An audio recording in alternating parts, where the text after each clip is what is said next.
Vamos lá, meus irmãos. Então, dessa forma cumpre-se o que Paulo escreveu, né, lá em Tito 3,5, que Jesus nos salvou mediante o lavar regenerador e renovador do Espírito Santo. Né? Então, dessa experiência ressurge o novo homem em Cristo Jesus. Amém? Ponto 4, que vai falar nascido do Espírito Santo.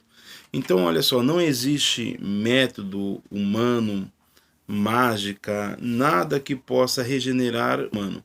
Só é possível a regeneração através da atuação do Espírito Santo. Amém? João 3,8, 3,6 vai dizer assim: o que é nascido de carne, o que é nascido de espírito é espírito. 3,8 vai dizer: o vento assopra onde quer e ouves a sua voz, mas não sabe de onde vem, nem para onde vai. Assim é todo aquele que é nascido do Espírito, né? Então, a gente vê em João 3,6, ele que opera o novo nascimento no ser humano, né? Então, em João 3,8, é um ato regenerador que não pode ser explicado em linguagem humana, né? Ou seja, só o Espírito Santo de Deus é pecado. Então, somente a partir dessa ação sobrenatural em nossa alma é que o novo homem em Cristo torna-se possível. Temos aí a genuína conversão, né? Conforme está lá em Gálatas capítulo 6, Gálatas 6,15. Olha o que a Bíblia diz: porque em Cristo Jesus nem circuncisão nem incircuncisão tem virtude alguma, mas sim o ser uma nova criatura, né? Ser nova criatura diante de Deus. Tópico 2, a justificação do novo homem, né? Então, o que é justificar? É quando o pecador se converte. Então, ele sai de um status de condenado para um status de justo diante de Deus, diante de Jesus Cristo, né? Então tem aí o ponto 1, a inutilidade da justiça humana. Então olha só, as nossas obras, ainda que boas, ainda que dignas de mérito, elas não nos salvam, amém? Nem nos justificam diante de Deus. Olha o que Paulo vai escrever aos Efésios, no capítulo 2, no verso 8 e verso 9. Porque pela graça sois salvos, por meio de vós é dom de Deus, né? No verso 9, não vem de obras, para que ninguém se glorie, né? Então, a salvação, a justificação diante de Deus não vem de obras, vem pela fé, né? Para que ninguém se glorie. Ah, estou ajudando, eu estou fazendo, eu sou bom demais. Não, isso não leva ninguém à salvação. Tiago vai dizer que a fé sem obra é morta e a obra sem fé também é morta, né? Então, a questão é que às vezes algumas pessoas acham que por se achar que é boa demais já estão salvas, né? E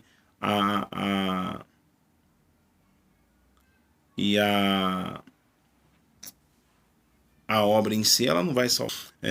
Aliás, olha o que Isaías vai dizer no Isaías 64, verso 6. Isaías vai falar que é trapo de imundícia.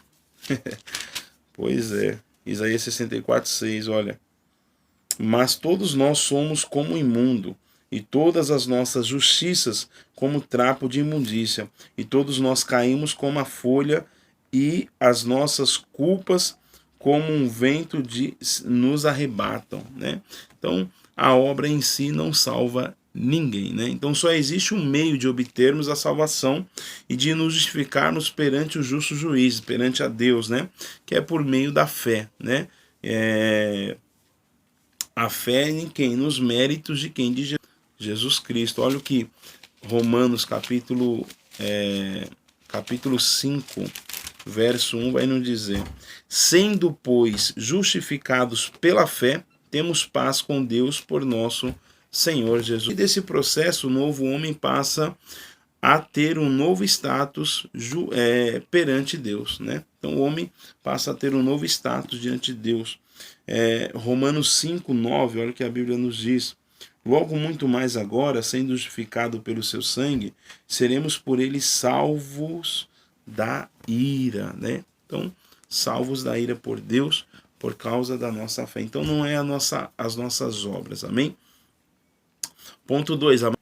Então, ao pecador que pela fé recebe a Jesus, Deus lhe concede mais que um mero perdão e muito mais que uma anistia, né? O cancelamento, a renegociação, né?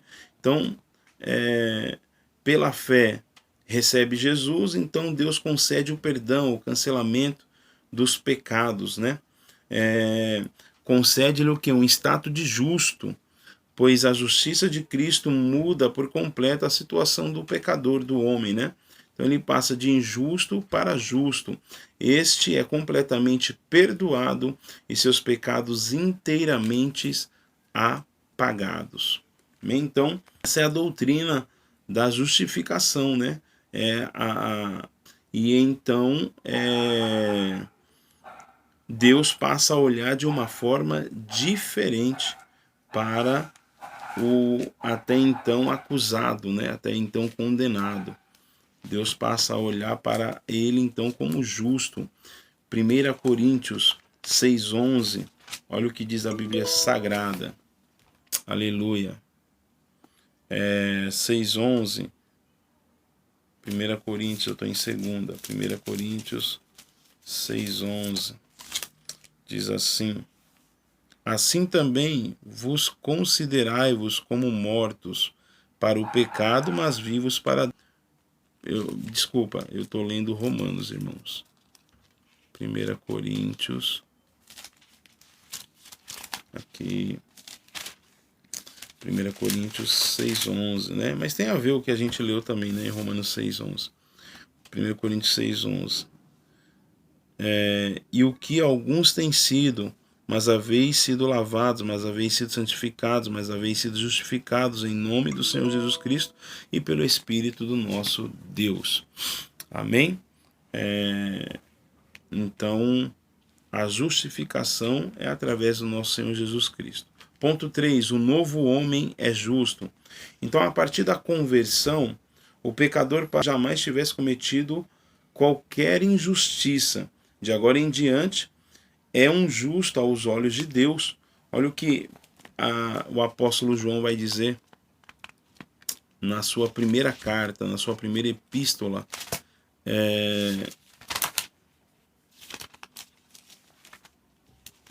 1 João, capítulo 3, 1 João 3:7. 1 João 3:7. Olha só. Filhinhos, ninguém vos engane. Quem pratica a justiça é justo, assim como ele é justo, assim como Deus é justo, né? Então, haja vista o que houve com o ladrão da cruz, né? Que creu no sacrifício, lá em Lucas 23, 42 e 43, né?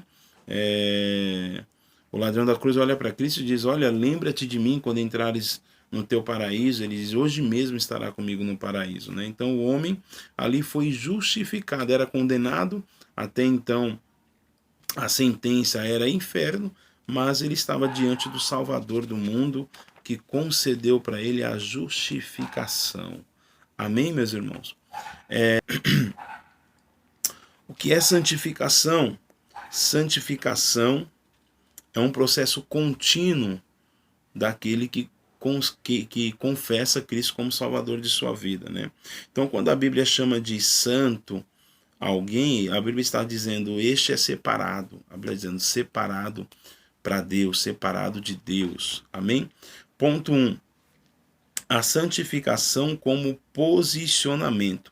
Então, no exato instante de sua conversão, o pecador arrependido passa a ser visto não apenas como justo, né? Mas também como santo por Deus e pela igreja, conforme 1 Coríntios, capítulo 1, no verso 2. 1 Coríntios, capítulo 1, no verso 2. Olha o que a Bíblia diz. Paulo escrevendo aos irmãos de Corinto. A igreja de Deus que está em Corinto, aos santificados em Cristo Jesus, chamados de santos, chamados de separado, né? Separados para Cristo, por lugar invoca o nome de nosso Senhor Jesus, Cristo, Senhor dele e nosso. Então, quando a Bíblia está dizendo santificados, santos, está dizendo separados, né? Então, já separado do mundo, torna-se propriedade exclusiva do Senhor, como está lá em Êxodo, capítulo 19, verso 5, que quando Deus, ele diz, olha, vocês agora são minha propriedade pelicular, né? Vocês são meus, separados. 1 Pedro 2,9 vai dizer, Pedro escrevendo, ele diz, vocês são nação santa, o povo eleito, o povo adquirido, né? Nação escolhida por Deus. Então, santificação, né? Então, confessou, aceitou Cristo, está andando nos caminhos, então está num processo de santificação, né? Que esse processo ele só vai terminar, vai falar agora no ponto 2, só quando nos encontrarmos com o nosso Senhor, né? Ponto 2, a santificação como processo. O novo homem em Cristo, ainda que seja visto como santo, e é realmente, né? Terá que se submeter a um longo, disciplinado processo de santificação, até que venha alcançar a estatura do Filho de Deus, né? Então, é um processo que ele só vai quando nós nos encontrarmos com o Senhor. Olha o que Efésios 4,13 diz. Cheguemos da fé e ao conhecimento do Filho de Deus, o varão perfeito, à medida da estatura completa de Cristo, né? Provérbios 4,18 também vai dizer a mesma coisa, né? Então, é até que chegamos à unidade de fé e ao conhecimento do Filho de Deus, né? Que é o varão perfeito, o nosso Senhor Jesus Cristo.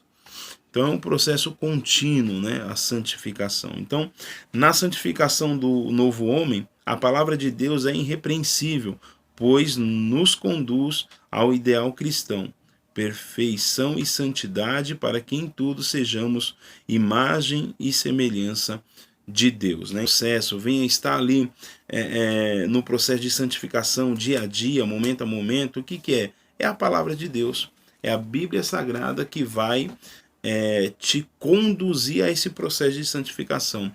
A gente vê lá em 1 Pedro 1,16, Pedro escreve, diz, olha, sede santos, porque ele é santo, né?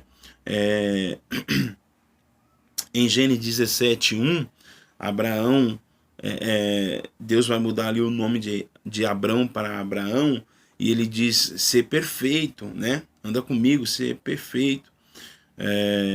Em Mateus 5:48, olha o que o Senhor diz. 5:48, sede vós, pois o vosso Pai que estais nos céus, né? Então Deus espera isso de nós, né? A nossa perfeição diante do Senhor, né? E essa perfeição, essa santidade, quem vai nos ensinar, quem vai nos conduzir é a santa palavra de Deus. Amém? Ponto 3. A santificação é a vontade de Deus no novo homem, né? Então, o novo homem confessou, aceitou, não pode mais andar como andava antigamente, ou andar agora nos parâmetros do mundo. Não, é diferente. Eu disse aqui, santificação, santo é separado do mundo para as coisas de Deus, né? O novo homem é impossível sem o processo da santificação, né? Então, Hebreus 12:14 vai dizer, segue a paz com todos, sem a qual ninguém verá o Senhor, né? Então precisa estar dentro deste processo de santificação para poder ver a Deus. Amém? Quanto mais nos santificamos, mais parecidos nos tornamos com o Senhor Jesus. Somos seus imitadores, como Paulo diz lá em 1 Coríntios 11:1, né? Sede os meus imitadores, como eu sou de Cristo, né? Então, logo devemos ver a santificação como a vontade suprema de Deus para a nossa vida, né? Então, Deus, quando nos escolhe, quando nos separa, Ele não quer mais que nós venhamos andar conforme o mundo anda, ou conforme as nossas atitudes anterior ao novo homem, ao novo nascimento. Amém? Então, que nós possamos rever as nossas atitudes, a nossa posição, né? Olhar para nós, ver se nós estamos caminhando conforme a Bíblia quer, porque no céu, irmão, não vai profano, né? Na Nova Jerusalém celeste não vai entrar impuro, né? Nova Jerusalém vai entrar lavados e remidos pelo sangue do Cordeiro. Olha, Apocalipse 21:8 diz: mas quanto aos tímidos, aos incrédulos, aos abomináveis, aos homicidas, aos fornicadores, aos feiticeiros, aos idólatras e a todos os mentirosos, a sua parte será a segunda morte. Amém? Então eu e você estamos caminhando com Jesus nessa terra para morar com Ele no céu. Então precisamos rever as nossas atitudes, as maneiras que estamos andando e vivendo, pensamentos. Será que eu estou em fornicação? Será que eu estou em adultério? Será que eu estou mentindo? Será que eu estou fazendo abominações diante de Deus? Eu preciso mudar a minha vida porque eu quero morar no céu. Amém, meus irmãos? Conclusão.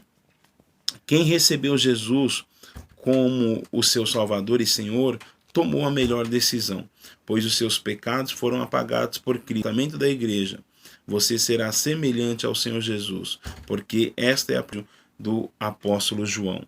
1 João 3:2 diz: amados, agora somos filhos de Deus e ainda não é manifesto o que havemos de ser, mas sabemos que quando ele se manifestar, seremos semelhante a ele, porque assim como o veremos. Sim, nós, Deus, o Todo-Poderoso, seja eternamente louvado através de nossas vidas.